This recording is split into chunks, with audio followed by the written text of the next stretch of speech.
Hi everyone, welcome back to my channel. Hope మీరందరూ చాలా బాగున్నారు అనుకుంటున్నా. ఎస్, ఎప్పుడైనా టెంపుల్స్కి వెళ్ళడం ఆర్ఎల్స్ రెస్టారెంట్స్కి వెళ్ళడం ఇది కామన్, రైట్?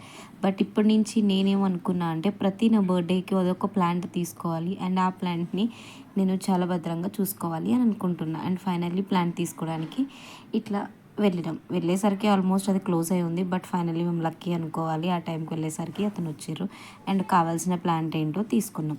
ఇక్కడ చాలా ప్లాంట్సే ఉన్నాయి. ఇన్ని ప్లాంట్స్ చూసేసరికి అన్నీ తీసుకోవాలనిపించింది. బట్ ఆల్రెడీ నేను పెట్టుకున్నా కాబట్టి 1 ఇయర్కి 1 ప్లాంటే తీసుకోవాలని ఫైనల్లీ ఒక ప్లాంట్ తీసుకోవడానికని స్టార్ట్ అయినాం. నిజంగా ఇక్కడ గ్రీనరీకి వెళ్తే ఎంత హ్యాపీగా అనిపిస్తుందో కదా, మైండ్ చాలా పీస్ఫుల్గా అనిపించింది. అండ్ అలా ఇది ఒక మెమొరీలా ఉంటుందని చెప్పేసి అన్నిటినీ కలిసి ఈ డిఫరెంట్ టైప్స్ ఆఫ్ ప్లాంట్స్ని వీడియో తీసి ఒక మెమొరీ ఎలా ఉంటుందని చెప్పి పెట్టుకుందామని తీసిన. హోప్ మీకు కూడా ఇలాంటి ఏమైనా థాట్స్ ఉంటే మీరు కూడా ఇంప్లిమెంట్ చేయండి. That's all for today. నేను ఏ ప్లాంట్ తీసుకున్నానో కింద కామెంట్ డౌన్లో కమెంట్ సెక్షన్ చేయండి.